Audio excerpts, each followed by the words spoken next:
გამარჯობა.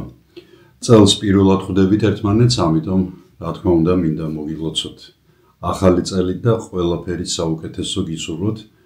ასევე ძალიან დიდი მადლობა ყველა იმ ადამიანს, რომელმაც მომილოცა დაბადების დღე და ახალი წელი იმედია რომ 2025 წელი იქნება წარმატებული, გაცილებით ნაკლები ტრაგედიებით აღსავსე და გაცილებით მეტი სიკეთის მომტანი.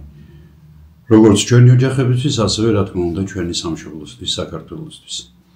დღეს მე საკმაოდ საინტერესო თემით გიბრუნდებით, ამიტომ გთხოვთ როგორც ყოველთვის ვიდეოს ბოლომდე უყუროთ და ხოლმე ამის შემდეგ დაწეროთ კომენტარები. რა თქმა უნდა მოიწონოთ იგი თუ მოგეწონებათ და გადააზიაროთ სოციალურ ქსელებში. განსაკუთრებული მადლობა მე მინდა გადაუხადო ყველა იმ ადამიანს, რომელიც ჩემს არხს ფინანსურად ეხმარება, ეს რა თქმა უნდა მე ძალიან დიდ სტიმულს მაძლევს, რომ ახალი და საინტერესო ვიდეოებით მოგამარაგოთ.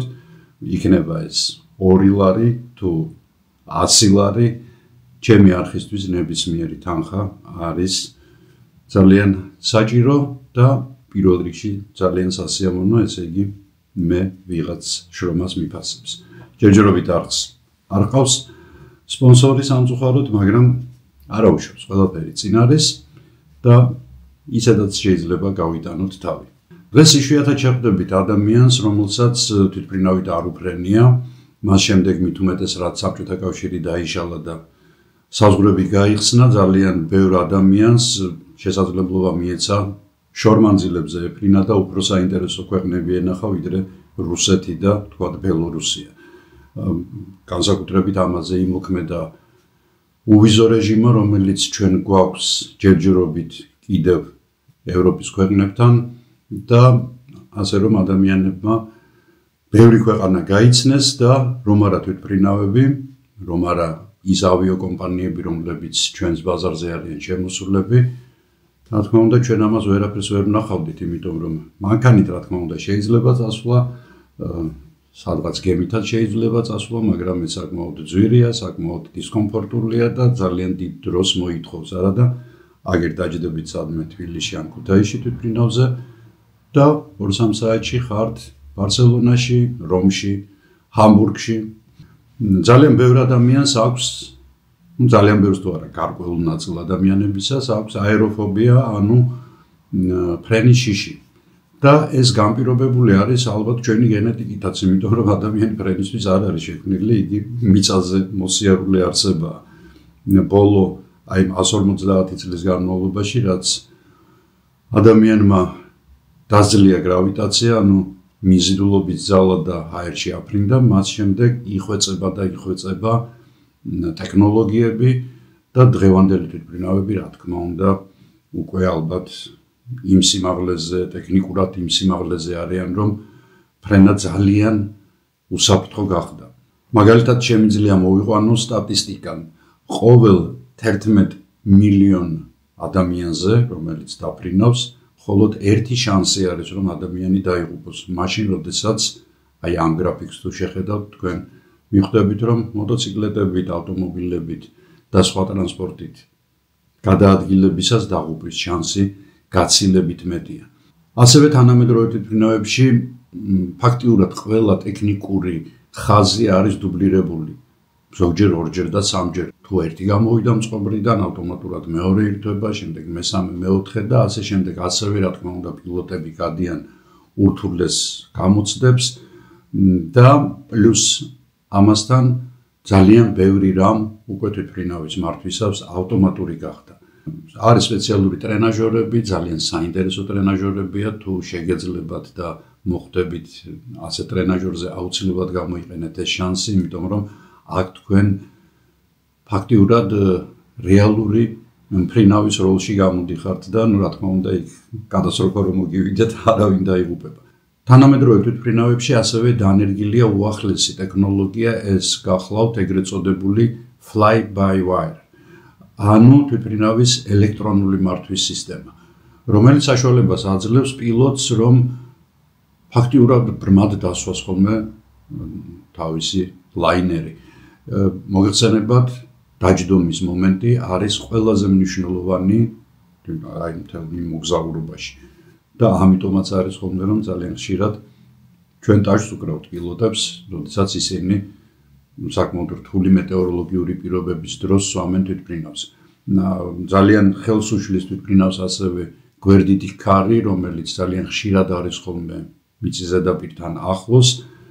მართალია ჩვენ ამას ვერაფერს ვერ ვგრძნობთ, მაგრამ როდესაც გარედან გადაღებულ კადრებს უყურებთ ხოლმე, ხშირად შიში გვიპყრობს, მაგრამ ისევ ვიმეორებ, დღეს პილოტების და ავტომატიკის დონე იმ სიმაღლეზეა, რომ კატასტროფის შანსი ძალიან მცირეა. სულ რა ერთი კვირის წინ ძალიან ძლიერი ნისლი იყო ჰამბურგში, 100 მეტრში თითქმის არაფერი ჩანდა და ჩემი მეუღლე უნდა ჩამოფრენილიყო.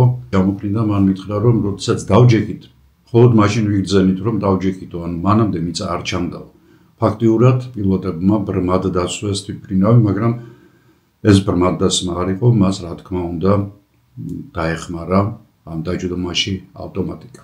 მაგრამ ასევე ძალიან მნიშვნელოვანი არის მიწის სამსახური, ეგრეთ წოდებული სადისპეჩერო, სადაც დისპეჩერები 24 საათის განმავლობაში მონიტორებზე აკვირდებიან თვითმფრინავების გადაადგილებას, უსაზღვრავენ მათ სვაგეს, რომ ჰაერში არ მოხდეს შეჯახება, ისინი გადასცემენ მათ ზუსტ კოორდინატებს, სიმაღლეს, ანუ ათანხმებენ, რა თქმა უნდა, თვითმფრინავში ჩანს, რა სიმაღლეზეა თვითმფრინავი, მაგრამ პარალელურად დისპეჩერიც ამოწმებს ამას და დისპეჩერი განაგებს ზუსტად დაჯდომის და აფრენის დროს. ეს ძალიან მნიშვნელოვანია, განსაკუთრებით თუ აეროპორტები გადატვირთულია და ყოველ 2-3 წუთში ერთხელ ჭდება და ფრინდება თვითმფრინავები.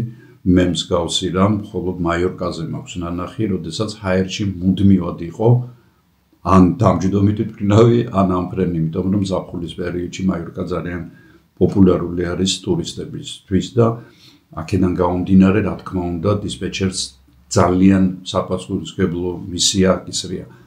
ამიტომ არის, რომ მათ ხელფასი საკმაოდ მაღალი აქვს, აი გერმანიაში მაგალითად 8-დან 10,000 ევრომდე თვეში ყოველგვარი გადასახადების გამოკლებით, ანუ ხელზე იღებენ ამ ხელფასს, 5 წლის განმავლობაში სწავლობენ ისინი, შემდეგ გადიან ძალიან რთულ გამოცდებს, მათ აქვს რა თქმა უნდა ხელფასის გარდა ძალიან ბევრი ბონუსები, მაგრამ პარალელურად ამისა აეროდისპეჩერის პროფესია ითვლება ერთ-ერთ ყველაზე გამომფიტველ და ნერვული სისტემისთვის დამაზიანებელ პროფესიად.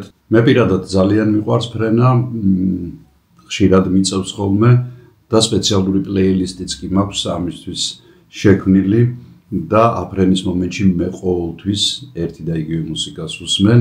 ეს გახლავთ Deep Purple's Highway Star.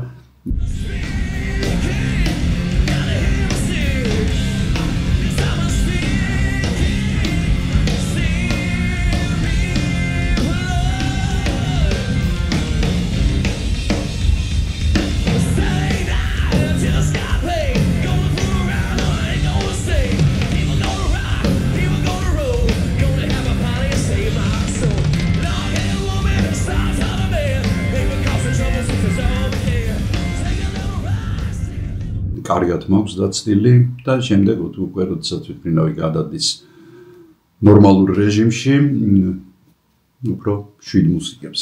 თქვენს გირჩევთ, იმიტომ რომ მუსიკა ძალიან ამშვიდებს, მუსიკის მოსმენისას, ან თუნდაც აუდიო წიგნების მოსმენისას, ან კითხვისას ძალიან სწრაფად გადის დრო და ნაკლებ ყურადღებას აქცევთ თუ რამ სიმაღლეზე იმყოფებით იმ მომენტში. იცი რამდენიმე სიცოცხლე რომ მქონდეს, ერთ-ერთს ალბათ პილოტობას ვირჩევდი, თუმცა ჩემი მეგობარი, რომელსაც თქვენ ძალიან კარგად იცნობთ, მე მასთან 2 ინტერვიუ მაქვს ჩაწერილი, ეს გახლავთ მოლეკულური ბიოლოგი ცოტნე ჯავახიშვილი, თუ არ გაქვთ ეს ინტერვიუები მოსმენილი, აუცილებლად მოისმინეთ.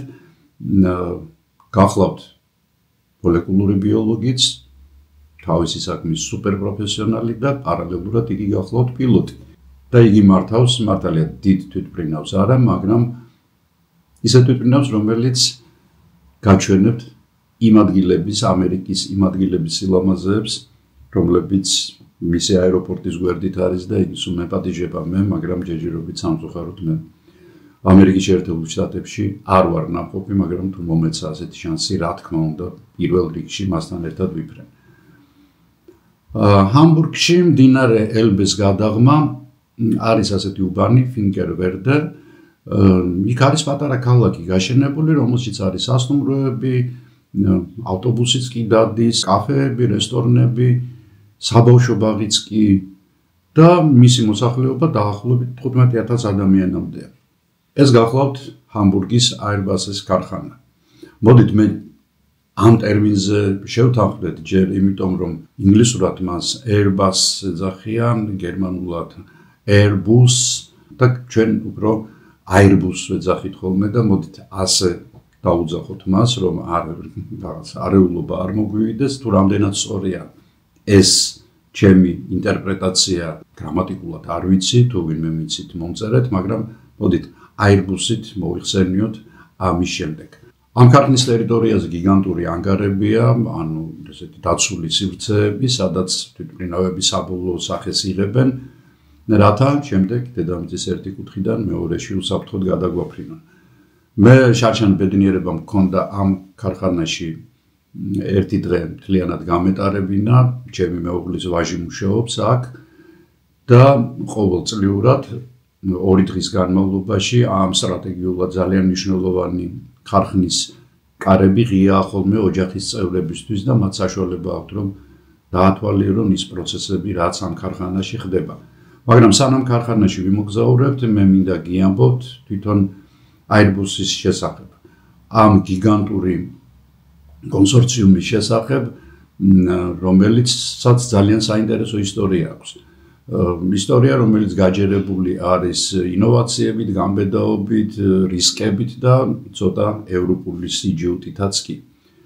მეორე მსოფლიო ომის შემდეგ, როდესაც ძალიან სწრაფად დაიწყო სხვადასხვა ქვეყნების, კაპიტალისტურ ქვეყნებზეა რა თქმა უნდა საუბარი, ეკონომიკის განვითარება, ხალხს ფული გაუჩნდა, ფულის გაჩენასთან ერთად ხალხმა დაიწყო მოგზაურობა და თვითმფრინავებზე მოთხოვნაც გაიზარდა, მაგრამ ძალიან ხშირად მიწოდება ვერ ეწეოდა ხოლმე მოთხოვნილებას. ამიტომ აუცილებელი გახდა თვითმფრინავების სამოქალაქო ავიაციის სწრაფი განვითარება, გაცილებით მეტი, უფრო კომფორტული, უფრო სწრაფი და რასთავარია, უფრო ეკონომიური ახალი მოდელების გამოშვება. 50-50-იან 60-იან წლებში 3 გიგანტი ბატონობდა პლანეტაზე, აეროგიგანტი და ეს 3-ვე გახლდათ ამერიკული ფირმები, ეს იყო Lockheed Martin, ეს იყო Douglas-ი და რა თქმა უნდა Boeing-ი. მოგეხსენებათ Boeing-ი დღესაც ძალიან პოპულარული და ერთ-ერთი ყველაზე კონკურენტუნარიანი ფირმა არის მსოფლიოში.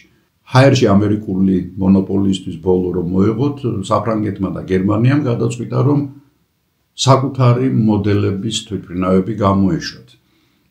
თანდათან მათ შეუერთდა ესპანეთი და დიდი ბრიტანეთი, ასე დაარსდა კონსორციუმი Airbus-ი.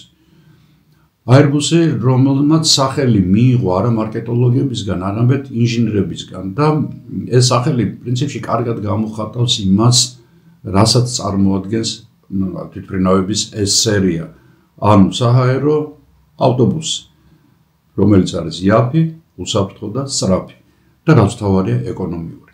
თავიდან 50-50% ფლობდნენ საფრანგეთი და გერმანია, კერძოდ აეროსპატიალე ასეთი ფირმა არის საფრანგეთში და მეორე Daimler-Benz Aerospace. Daimler-Benz მოგეხსენებათ გიგანტური კორპორაციაა და მასში ამ დროს შედიოდა ლეგენდარული Messerschmitt და Fokker-ი.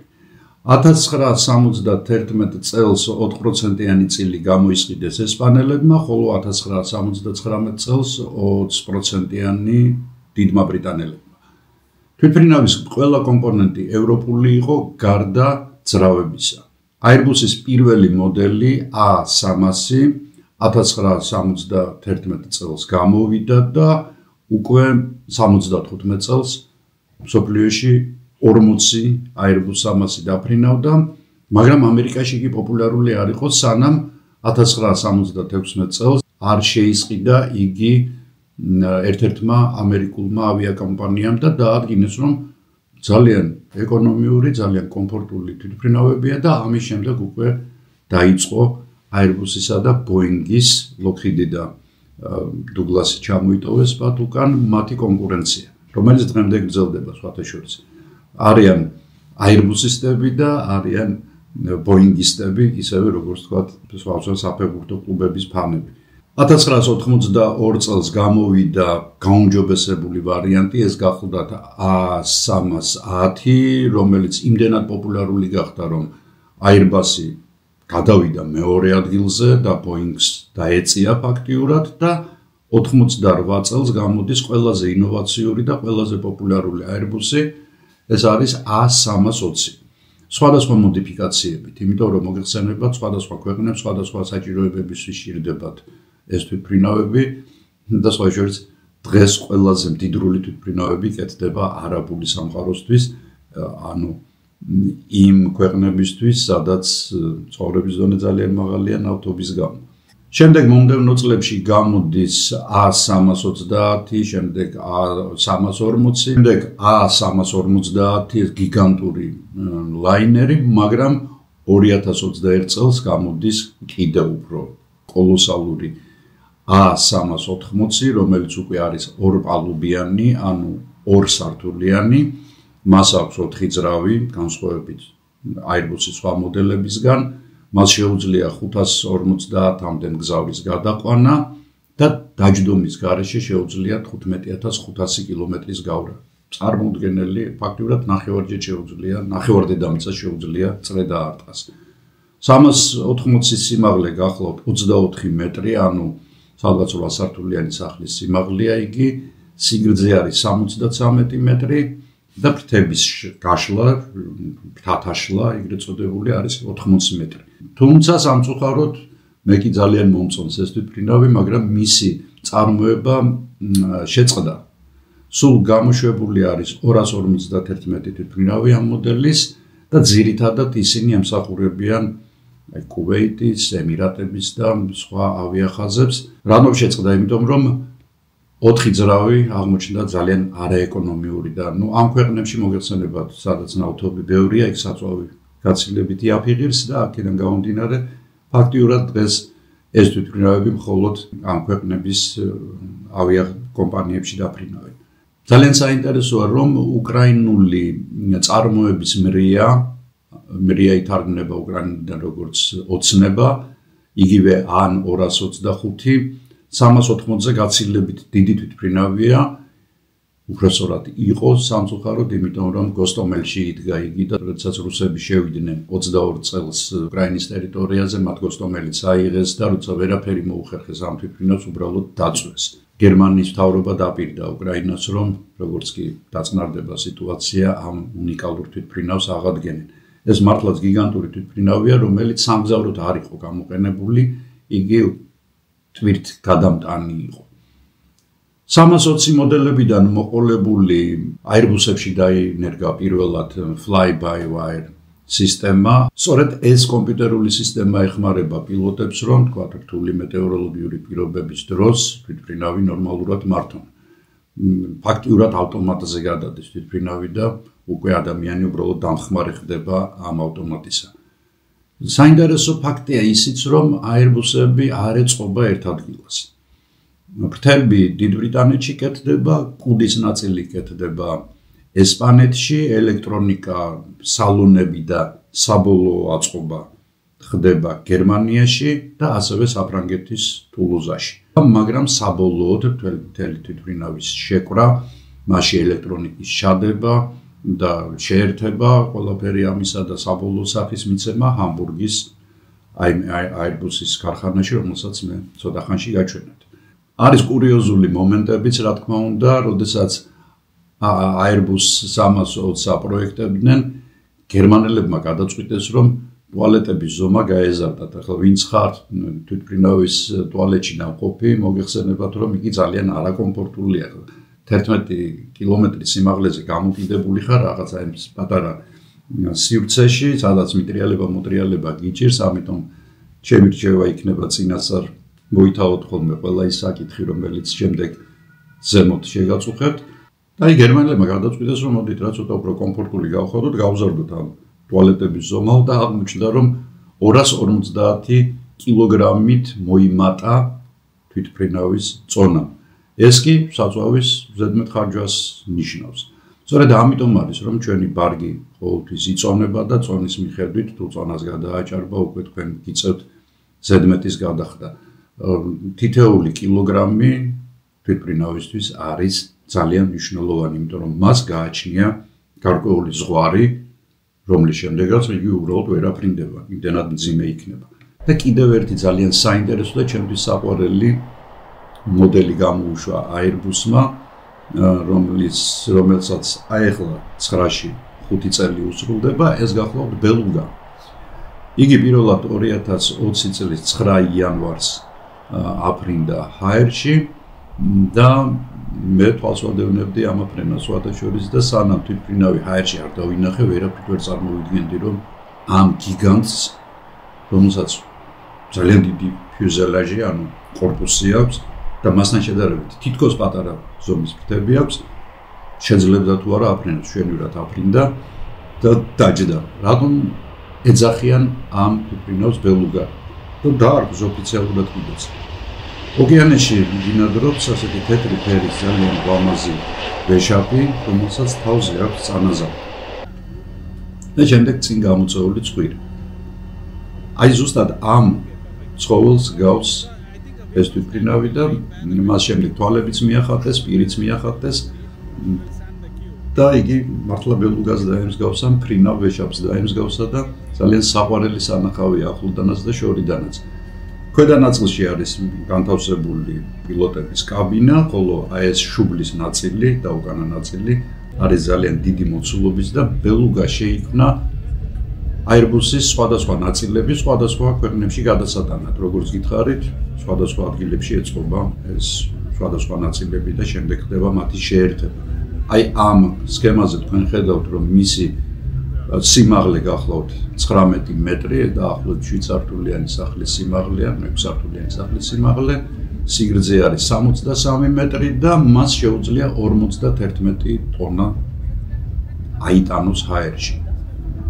Airbus-ის ქარხნებში ჯამში მუშაობს 50,000 ადამიანი, აქ ხელფასები საკმაოდ მაღალია, მაგალითად ჩვეულებრივი ტექნიკოსის ან მუშის ხელფასი გახლავთ 4,000 ევროზე მეტი, 4,200, 4,500, ეს საწყის ეტაპზე, შემდეგ პროგრესულად ეს ხელფასი იზრდება, პლუს ამასთან ერთად ბონუსები და მე-13 ხელფასი და უამრავი სხვა რამ. ამ ქარხანაში მუშაობა ძალიან პრესტიჟულია და მასში მოხვედრის წინ სპეციალისტი აყავთ გარკვეული ხნით და აკვირდებიან მას, ივარგებს თუ არა იგი მომავალში, მაგრამ უკვე თუ იგი შტატში მოხვდა, იგი ბედნიერია, იმიტომ რომ მასზე ქარხანა ზრუნავს.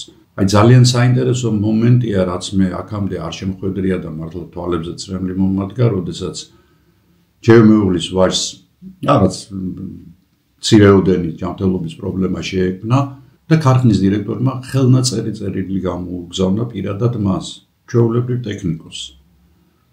და იქ ეწერა, რომ ჩვენ ძალიან გაფასებთ, გელოდებით მალე დაბრუნდით, ჯანმრთელი იყავით და თქვენ შეგინარჩუნდებათ ყველა ის ხელფასიც და ყველა ის ბონუსები, რომლებიც თქვენ ქარხანაში გეკუთვნით, იმიტომ რომ თქვენ ჩვენთვის ძალიან ღირებული სპეციალისტი ხართ.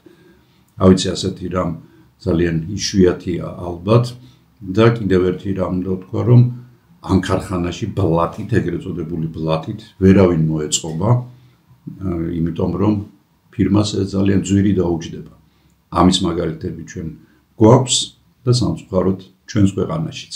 ანუ კორუფცია აქ არის მინიმუმამდე დაყვანილი. და კიდევ ერთი მომენტი ძალიან საინტერესო, Airbus-ის კორპორაცია, ეს კონსორციუმი, რომ ცალკე სახელმწიფო იყოს, იგი ერთ-ერთი წარმატებული ეკონომიკა იქნებოდა მსოფლიოში, რადგან მისი წლიური ბრუნვა დაახლოებით 80 მილიარდი ევროა და ამ ბიუჯეტით ბევრი ქვეყანა ვერ დაიკვეხნის და მისი მოსახლეობა იქნებოდა 50,000 პლუს მინუს ადამიანი.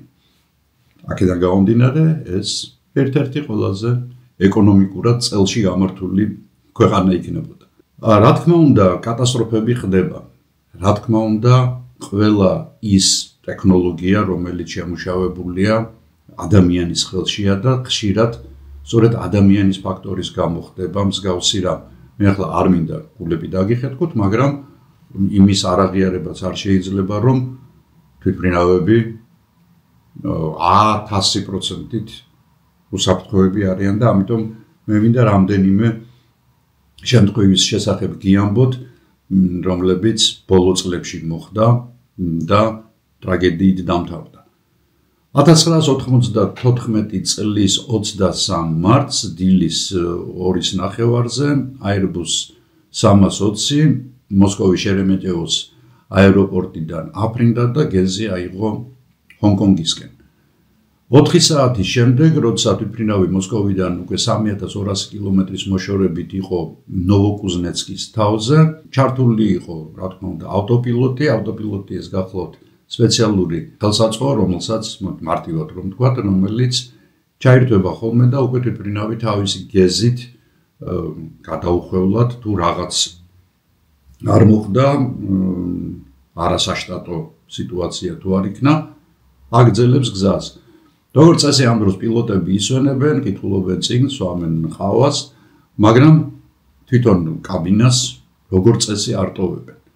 ამ შემთხვევაში ესეთმა რუსულმა თუ საბჭოურმა მენტალიტეტმა იმოქმედა და მთავარმა პილოტმა, ანუ ხომალდის მეთაურმა, კაბინაში მიიწვია თავისი ორი შვილი, 10 წლის გოგონა და 15 წლის ბიჭი ელდარი. ორივე დასვა ისინი მოგეხსენებათ ორი პილოტი მართავს ამ თვითმფრინავს.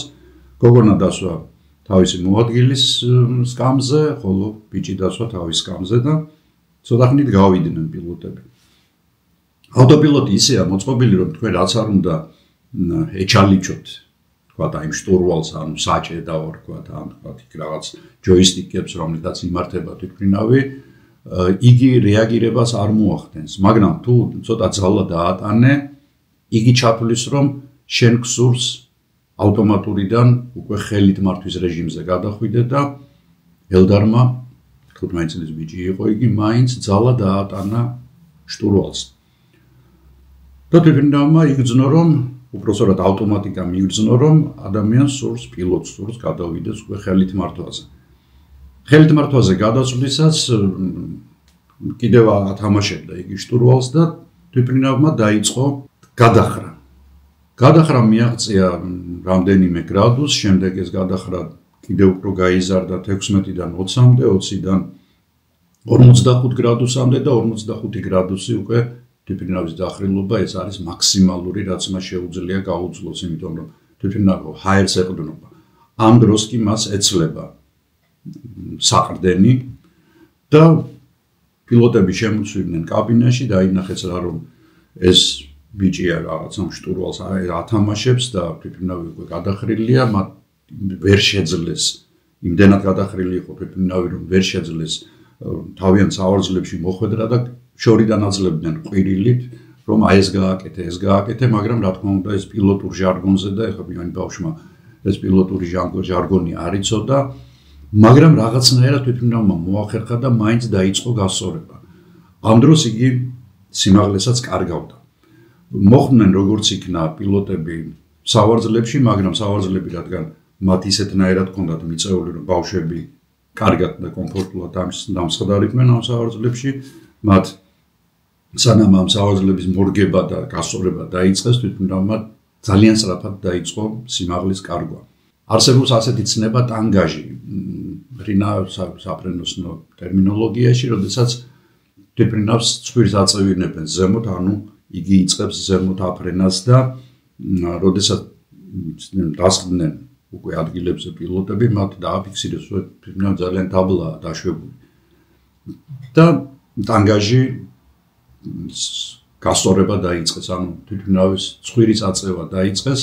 ამ დროს სხვადასხვა კარგავს თვითმფრინავი სისწრაფეს, იმიტომ რომ როდესაც იგი პირდაპირ მიფრინავს, იგი აპობს ჰაერს ჩვეულებრივად, მისი ფორმა მოგეხსენებათ საკმაოდ აეროდინამიულია, მაგრამ ტანგაჟისას მისი მთელი კორპუსი ეჯახება ჰაერს და წინაღობა რა თქმა უნდა იზრდება და ამ დროს თვითმფრინავი კარგავს სისწრაფეს. როგორც იქნა ეს სიტუაციაც გამოასწორეს, ანუ თვითმფრინავმა დაიწყო გასწორება ცხვირის, მაგრამ აღმოჩნდა რომ ისინი ძალიან დაბლა იყვნენ მიწასთან და მათ საუბედუროდ წინ დახვდათ მთა, რომელსაც სიმაღლე მაღალი არ იყო, სულ 600 მეტრი, მაგრამ თვითმფრინავი ფრთით გამოედო მთას და აფეთქდა. დაიღუპა 76 ადამიანი და ვინმე რომც გადარჩენილი იყო, აი მუსიერ ტაიგაში, სადაც ასეულობთ კილომეტრის ირგვლივ არავინ არის და პლუს -40 გრადუსში, რა თქმა უნდა, მათ გადარჩენის შანსი არ ეკნებოდათ. 2009 წლის 1 ივნის 22 საათსა და 39 წუთზე რიო დე ჟანეიროდან Air France-ის A330 ბრინდება. 2 საათის შემდეგ პილოტები იღებენ ცნობას მეტეოროლოგიური სამსახურიდან, რომ წინ ტურბულენტური ზონაა. სიტყვა ტურბულენტობა ყველას გაგიგიათ, მაგრამ ალბათ ზოგიერთმა არ იცით ეს რას ნიშნავს და თუ რატომ თხოვენ ხოლმე ბორტგამცილებლები, რომ აფრენისას და დაჯდომის წინ ჩვენ ღვედები შევიკრათ. ტურბულენტობა ეწოდება ატმოსფერულ მოვლენას, რომელიც გამოწვეული არის ჰაერის მასების გადაადგილებით. ეს გადაადგილება შეიძლება გამოიწვიოს თბილი და ცივი ჰაერის მასების ურთიერთშეჯახებამ, ძლიერმა ქარმა, წნევის ვადნამ ან აწევამ. ასევე ტურბულენტობა სხვათაშორის იწვევს ჩვენს წინ მიმავალი თვითმფრინავის მიერ დატოვებული კვალიც და ამიტომ არის რომ გარკვეული დისტანცია უნდა დაიკავოს ყოველთვის ერთმა თვითმფრინავამ მეორისგან, რომ ამ კვალში არ მოხვდეს. კიდევ არსებობს ძალიან ისეთი მზაკვარი ტურბულენტობა, ეს გახლავთ ეგრეთ წოდებული clear sky turbulence. მას კატს უწოდებენ შემოკლებით და იგი წარმოიქმნება ხოლმე სუფთაცაზე, ანუ იქ სადაც თვითმფრინავი უკვე უსაფრთხოდ გრძნობს თავს, ეს გახლავთ 10-დან 11,000 მეტრის ზღვის დონიდან. აქ ჰაერი გაუხშევებულია, თვითმფრინავი ნაკლებ ძალას ხარჯავს გადაადგილებისთვის, ნაკლებ საწყალს წვავს და უეცრად წარმოქმნილი ეს ტურბულენტობა, რომლის არსი ჯერჯერობით ბოლომდე დადგენილი არ არის თუ რატომ წარმოიქმნება, აი ეს ტურბულენტობაში მოხვედრისას უეცრად თვითმფრინავი იწყებს ჟანჯღარს, იქ სადაც არ უნდა ჟანჯღარებდეს. ამიტომ არის ხოლმე სიტუაციები, როდესაც თქვენ პილოტი გაფრთხილებთ, რომ შეიკრათ ღვედები უკვე იქ სადაც არ იკრავთ ხოლმე როგორც წესი. თვითონ თვითმფრინავს გააჩნია ამ ტურბულენტობის დანახვის უნარი დაახლოებით 50-დან 60 კილომეტრის მოშორებით, მაგრამ მოგეხსენებათ ამ ხელა მასის გადახვევა, გადმოხვევა და თუ ეს ზონა არის საკმაოდ ფართო, ყოველთვის ვერ იცილებს ხოლმე თვითმფრინავი და შედის ამ ტურბულენტობის ზონაში. და სწორედ ამ დროს თქვენ აუცილებლად დაბმულები უნდა იყოთ. მზავრობა სწორედ იმაშია, რომ იგი არის მოულოდნელი. თორე თანამედროვე თვითმფრინავის კორპუსი ისეთნაირად არის გათვლილი და მისი კონსტრუქცია, რომ ადვილად უმკლავდება მას. ერთადერთი რასაც პილოტები ამ დროს აკეთებენ, სიჩქარეს აგდებენ ხოლმე და ნაკლებ დაწოლას ახდენენ ძრავებზე, რომ მათ უფრო ადვილად გადალახონ აი ეს წინააღმდეგობა. ამიტომ ჩემი კატეგორიული თხოვნა კი არა, მოთხოვნა გახლავთ, რომ ზედმიწევნით ზუსტად შეასრულოთ ის ბრძანებები, რომლებსაც თქვენ ეკიპაჟი და ბორტგამცილებლები გაძლევენ. ეს ეხება სხვათაშორის ელექტრონული ხელსაწყოების მოხმარებასაც და აი სწორედ ჩემი მეუღლე როდესაც მოფრინავდა, რომ მოგიყევით რომ ნისხში დასხნენო, გამოაცხადა პილოტმა, რომ გამურთეთ საერთოდ ოფი გაუკეთეთ, ანუ ის კი არა რომ fly mode-ზე, ანუ ფრენის მოდზე გადაიყვანეთ ტელეფონები და გერეტები, ეს ხელსაწყოები, არამედ საერთოდ გამურთეთ. ჩართული არ იყოს არც ერთი ის, იმიტომ რომ ჩვენ ხელს გვიშლის და აპარატურას უშლის ეს ყველაფერი ხელსო. ასეთ ბრძანებას როდესაც გაიგონებთ, რა თქმა უნდა, ეგრევე უნდა შეასრულოთ, იმიტომ რომ ეს თქვენი უსაფრთხოებისთვის კეთდება პირველ რიგში. ახლა კვლავ დაუბრუნდეთ Air France-ის რეისს. ეკიპაჟი 11 კილომეტრის სიმაღლეზე მიფრინავს და სწორედ კატის, ანუ Clear Sky Turbulence-ის შეტყობინებას იღებს, რომ წინ დიდი ზონა არის აი ამ მოვლენისა. 2 საათსა და 02 წუთზე ღამის ავტომატური შეტყობინება გადაიცემა სადისპეჩეროში, რომელიც 3 სიტყვისგან შედგება. ტურბულენტობა, ავტოპილოტი, გათიშულია. ამის შემდეგ თვითმფრინავი რადარებიდან ქრება. რა თქმა უნდა, იმავე წუთას იწყება სამაშველო სამუშაოები, მთელი სამხრეთ ამერიკის სანაპირო დაცვა, ვერტფრენები, თვითმფრინავები, გემები, რომლებიც იმ ზონაში არიან, ყველა მიემართებიან აქეთ, მაგრამ საბოლოოდ თუ რა დაემართა თვითმფრინავს, ამის დადგენა ვერ ხერხდება, იმიტომ რომ მთლიანად თვითმფრინავის კორპუსი ჩაძირული არის დაახლოებით 4 კილომეტრის სიღრმეზე, ხოლო ამ სიღრმიდან თქვათ იგივე თვითმწერების, რომლებიც თვითმფრინავშია დამონტაჟებული და ყველაფერს იწერენ თუ რა ხდება იქ, მათი ამოღება ჭირს, თუმცა 2 წლის შემდეგ ამოაქვთ თვითმწერები და იწყება აღდგენა სიტუაციის თუ რა დატრიალდა ამ ბორტზე. ყველა მონაცემის გაშიფვრის შემდეგ დგინდება შემდეგი რამ. აფრენიდან 2 საათის შემდეგ იყინება ეგრეთ წოდებული პიტის მილაკები. ეს გახლავთ ხელსაწყო, რომელიც საზღვრავს თვითმფრინავის სიმაღლეს და სისწრაფეს. ამ ერთი შეხედვით უმნიშვნელო ავარიის შედეგი ის არის, რომ მეორე პილოტი საკუთარი კომპიუტერის ეკრანზე ხედავს, რომ თვითმფრინავი კარგავს სიმაღლეს. ამიტომ იგი მართვის ჯოისტიკს თავისკენ გადმოწევს, ანუ ტანგარს გაზრდის, ანუ თვითმფრინავს სხვერს ააწევინებს და ისედაც 11600 მეტრზე ზღვის დონიდან მყოფი თვითმფრინავი იწყებს კიდევ უფრო მაღლა აფრენას. ეს კი დასაშვებზე მეტია. ანუ იმ სიმაღლეზე, რომ მაშინ კოსმოსში თვითმფრინავი ვიფრინებთ, ხო, არ მეტი სიმაღლის აკრეფა თვითმფრინავისთვის ძალიან რთულია, მით უმეტეს გაუხშოვებულ ჰაერში. პარალელურად პილოტი ხედავს, რომ სისწრაფე არის 400 კმ/სთ და ეს მისთვის ნორმალურია პრინციპში, ეს მისი ესეთ კრეისერული სიჩქარეა, ანუ ჩვეულებრივი სიჩქარეა, რომელსაც მან უნდა იფრინოს. სინამდვილეში რეალურად თვითმფრინავის სიჩქარე გახლავთ 111 კმ/სთ, ეს ძალიან ცოტაა. და ეს ამხელა გიგანტური მასა ეშვება წყლისკენ. როგორც ვარაუდობენ და როგორც აი თვითმწერების გაშიფვრის შემდეგ დადგინდა, თვითმფრინავი 3 წუთნახევრის განმავლობაში ვარდებოდა სანამ წყალს შეეხო. ნუ ალბათ წარმოგიდგენიათ, ეს 3 წუთნახევარი რა კოშმარში იყო ხალხი ბორტზე.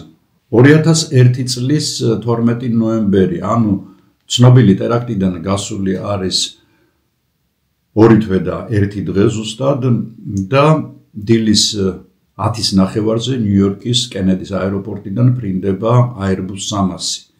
მანამდე 3 წუთით ადრე ტოკიოსკენ მიმავალი Boeing 747 აფრინდა და სამწუხაროდ აი თვითმფრინავი მოყვა ამ Boeing-ის ტურბულენტობის კვალში. მე როგორც გითხარით, ტურბულენტობას ასევე იწვევს წინ მიმავალი თვითმფრინავის მიერ დატოვებული აი ეს ატმოსფერული კვალი. და მეორე პილოტი იწყებს მანევრირებას. იგი იწყებს გადახრა-გადმოხრას თვითმფრინავის, რომ დაიჭიროს სწორი პოზიცია და გამოდის ამ კვალიდან, მაგრამ კვლავ აგრძელებს რატომღაც აი ამ მოქმედებებს და ამ ყველაფერს ვერ უძლებს კუდის ნაწილი. ან გადატვირთულია თვითმფრინავი, ჯერ კიდევ სიმაღლე არ აქვს მას აკრეფილი, ახალი აფრენილია სულ წუთნახევრის, კუდის ნაწილის კონსტრუქცია ძრება, კუდი ვარდება, კუდის გარეშე თვითმფრინავი კარგავს, რა თქმა უნდა, ფრენის საშუალებას და იწყებს ძალიან სწრაფ ვარდნას. ამ ვარდნისას მას ძრება გადატვირთვის გამო ორივე ძრავი, ეს გიგანტური ზომის ძრავებია მოგეხსენებათ და რაც ყველაზე სამწუხაროა, თვითმფრინავი ეცემა დასახლებულ რაიონს, ერთ-ერთ რაიონს ნიუ-იორკისას. ძრავი ერთ-ერთი მიფრინავს საკმაოდ შორს და იგი ხვდება ბენზინგასამართ სადგურს და აი ჰოლივუდის ფილმებში რო გინახავთ, თვითმფრინავით ჩამოვარდა, ბენზინგასამართის სადგური აფეთქდა, მოკლედ საოცარი ტრაგედია. იღუპება 260 ადამიანი, რომელიც იმყოფება ბორტზე და 5 ადამიანი იღუპება მიწაზე და ძალიან ბევრი ადამიანი ხვდება საავადმყოფოში. და კიდევ ერთი ასეთი კატასტროფის შესახებ მინდა გიამბოთ, რომელიც სამუდამოდ დარჩება ალბათ გერმანელების მეხსიერებაში თავის უაღრესად ტრაგიკული გარემოებების გამო. Airbus A320 სერიული ნომრით 1047 1991 წელს შეისყიდა Lufthansa. შემდეგ 2014 წელს იგი გადასცა ესეთ ბიუჯეტური გერმანული კომპანია გახლავთ Germanwings-ი, low-costerების, ანუ დაბალ ბიუჯეტიანი თვითმფრინავების ტიპის ავიაკომპანია. 2015 წლის 14 მარტს თვითმფრინავი ბარსელონას აეროპორტიდან ფრინდება, მის ბორტზე არის 154 მგზავრი და ეკიპაჟის 6 წევრი.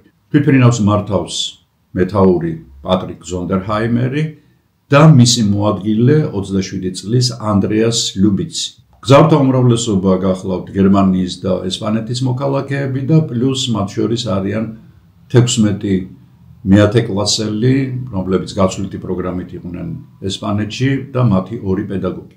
დილის 10 საათზე ლაინერი ელ-პრატის აეროპორტიდან ფრინდება და გეზს იღებს დუსელდორფისკენ. დუსელდორფში იგი 2 საათში უნდა ჩაფრინდეს.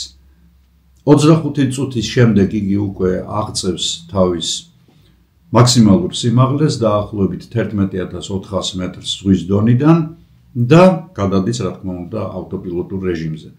ლაინერმა ფრანგულ ტულონთან გადაკვეთა საფრანგეთის საზღვარი და გააგრძელა ფრენა. დისპეჩერები უცნაურ რამეს ხედავენ ამ დროს მონიტორზე. თვითმფრინავი 11600 მეტრიდან ძალიან სწრაფად იწყებს დაშვებას ქვემოთ და რადარებიდან ქრება. ხოლო ამავე დროს პატარა ქალაქ ბარსელონეტის მოსახლეობა ხედავს თუ როგორ ეჯახება გიგანტური თვითმფრინავი მათი საცხოვრებლებიდან ცოტა მოშორებით მთას. გამოძიებით დადგინდა, რომ როდესაც თვითმფრინავმა მიაღწია თავის კრეისერულ სისწრაფეს და დაიკავა ეშელონი 11 კილომეტრის სიმაღლეზე, ხომალდის მეთაური, რადგან უკვე ავტოპილოტი ჩართული იყო, გადის ყავის დასალევად. და უცებ ატყობს, რომ თვითმფრინავი იწყებს არაგეგმიურ დაშვებას. იგი ბრუნდება, უпроსტად სურს რომ დაბრუნდეს კაბინაში, მაგრამ კაბინა ჩაკეტილი ხდება. ამ მომენტში უკვე ეკიპაჟის სხვა წევრები გრძნობენ, რომ კაბინის მიღმა რაღაცა ცუდი ამბავია. ისინი ცდილობენ კარები შეამტრიონ, მაგრამ სრულიად ამაოდ, იმიტომ რომ 11 სექტემბრის ცნობილი ტერაქტის შემდეგ პილოტებთან შესასვლელი კარი ისე ირაზება, რომ მისი გაღება შეუძლებელია. თვითმფრინავი კარგავს სიმაღლეს და ეჯახება მთას. რა ხდებოდა კაბინის მიღმა? როგორც გამოძიებით დადგინდა, 27 წლის ლუბიცმა, მეთაურის მოადგილემ, მეორე პილოტმა ჩარაზა კოკპიტში, ანუ კაბინაში შესასვლელი კარი და ავტოპილოტი გამორთო. და დაიწყო თვითმფრინავის სწრაფი დაშვება მიწისკენ. სხვა შორის ჩამწერები აჩვენებენ პილოტების მდგომარეობასაც და აღმოჩნდა, რომ მას არც გული აჩქარებია და არც უთქვა, ანუ ლუბიცი აბსოლუტურად გამიზნულად მართავდა თვითმფრინავს მიწისკენ. უკვე მოგვიანებით დადგინდა, რომ ლუბიცს უკვე რამდენიმე წელი დეპრესია ტანჯავდა ამ ახალგაზრდა ბიჭს, მან რამდენიმე ფსიქიატრი და ფსიქოლოგიც მოიარა და სამწუხაროდ არავინ შეატყობინა ამ ექიმებიდან ავიაკომპანიას, რომ მათ პილოტს სერიოზული პრობლემები აქვს ფსიქიური ჯანმრთელობის მხრივ. ამ გაუგონარი ტრაგედიის შემდეგ ძალიან ბევრი რამ შეიცვალა საფრენოსნო პროტოკოლებში. ახლა უკვე მარტო დატოვება კაბინაში პილოტების არ შეიძლება, იქ მუდმივად უნდა იყონ ორივე, პლუს ყველა პილოტი ფსიქოლოგიურ და ფსიქიატრიულ შემოწმებას გადის 2-3 თვეში ერთხელ.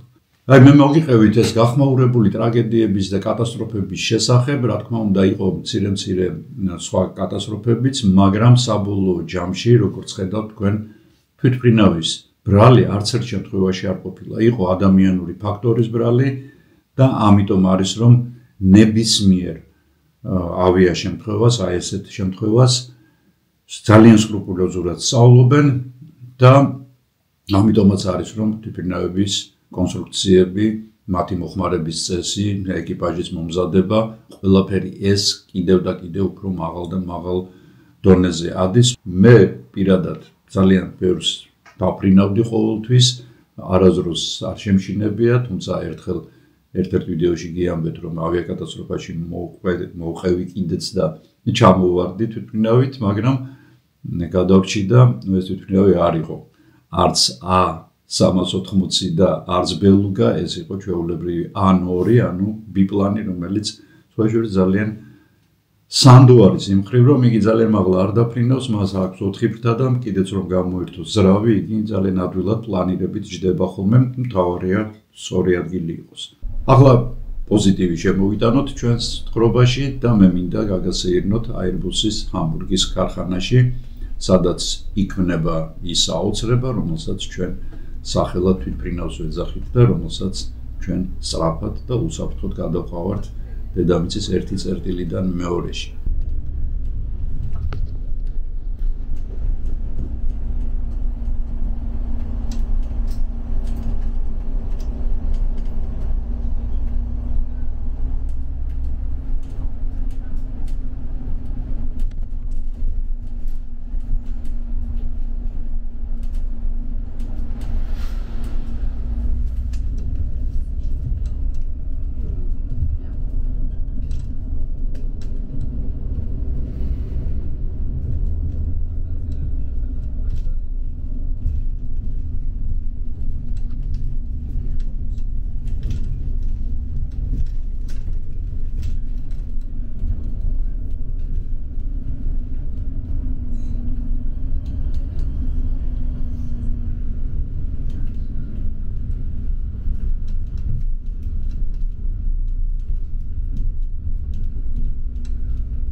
ეს რისი ჰალტეშტელია ავტობუსი და ეს შინ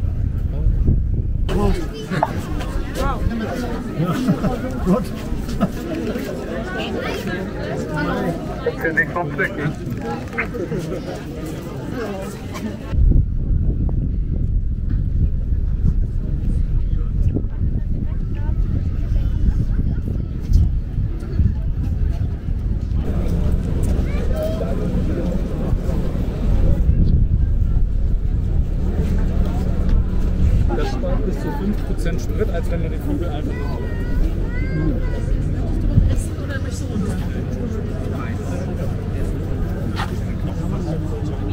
Vorrats ნაწილები არის აბრაგენჩი. შენ რომ ნაწილზე ხარ და? აი ცენტრალურში. ცენტრალური. კარი სადაც. სა კარის გვერდზე იქ. სადაც ბევრი ის რა წასმული რაღაცეები. იმის ეს არის ჩემი ნაწილი. რაღაც ნაწილი მეწყობა სხვა კროხნებში მე მეოქს ბიოლოგიათი და აქ ეწყობა ერთ მონტაჟზე. და აქედან უკვე შეუძლია გაფრინდეს. მაგრამ აქ ზოგიერთი ნაწილები აქაც ეკეტება. უკან ნაწილი აკეტება ყველაფერი. ხო, ელექტრონიკა და წინა არის მოტო წინა მოდის აბრაგენტი. ელექტრონიკა აკეტება. ელექტრონიკა აქაც ეკეტება. 160 ყველაფერი აკეტება აქაც. სალონი ყველაფერი. 70-ით ნაწილი წაკეტება მის აბრაგენტში. აი ახლა იქი დაგიტმით ისა. ხო.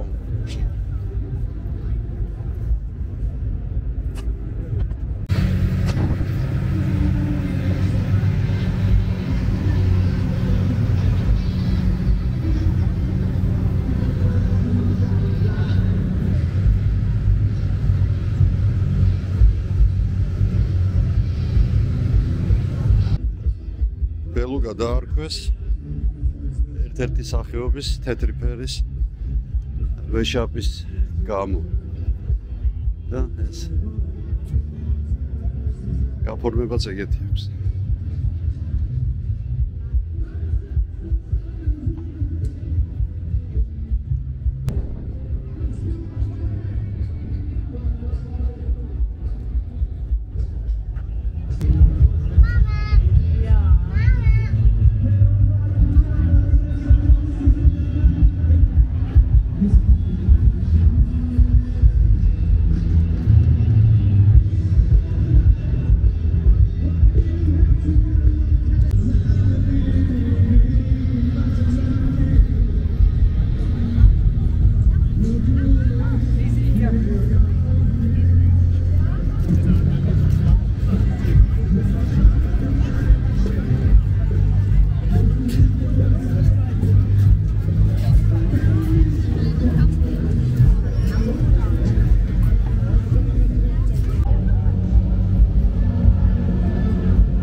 dran vorbei, dann ist das da kommt man bestimmt raus.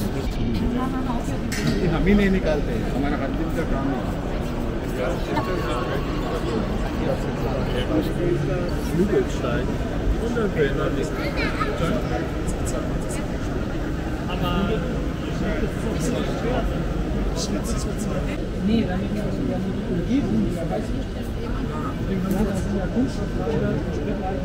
Agate khoda ise çağırdı.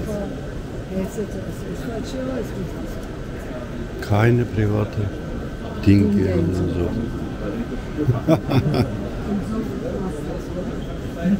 Titani, alumini, poladi, elektroreaksiyaları da konstruksiyon.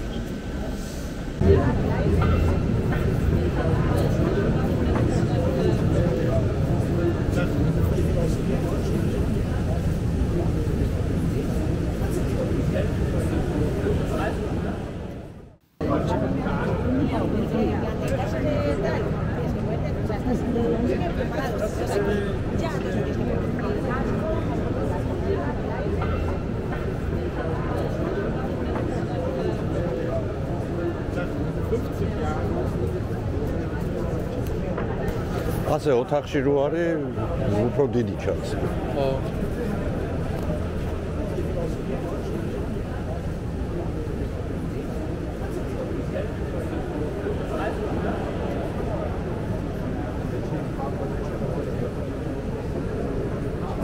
How people design or how people do their work. მე დღეს ამით გემშვიდობებით ბევრ საინტერესო და უსაფრთხო ფრენებს გისურვებთ მომავალ და კიდევ მომავალ წლებში და ჩემის აზრით სწორედ მოგზაურობა არის ერთ-ერთი ის ბედნიერება, რომელსაც ადამიანი განიცდის, როდესაც სხვადასხვა ქვეყნებს, სხვადასხვა კულტურებს, სხვადასხვა ხალხის სამზარეულოს თუნდაც და მხატვრობას და არქიტექტურას, ურბანულ განვითარებას და ასე შემდეგ ეცნობა. ჩემთვის პირადად მოგზაურობა ძალიან მნიშვნელოვანია და ვცდილობ თუ კი დრო და რაც თავარია საშუალება გამიჩნდა თუ შორ მანძილებზე არა ახლო მანძილებზე მაინც ვიმოგზაურო და გავეცნო ცოტა სხვა სიტუაციებს რომლებიც ძალიან საინტერესოა და არ არსებობს ადგილი დედამიწის ზურგზე ყველაზე მოსაწყენიც კი რომელშიც ბევრ საინტერესოს ვერ იპოვის ადამიანი თუ ფართოდ გაახელს გონებას და თვალებს. დიდი მადლობა რომ უყურეთ ამ ვიდეოს ბოლომდე. მე კვლავ მოგიწოდებთ რომ დაუსვათ მას მოწონების ნიშანი ან არ მოწონების ნიშანი და დაწეროთ კომენტარებში თქვენი სურვილები. მე კი ძალიან მალე დაგიბრუნდებით, ასე რომ არ გადავთოთ. ნახვამდის.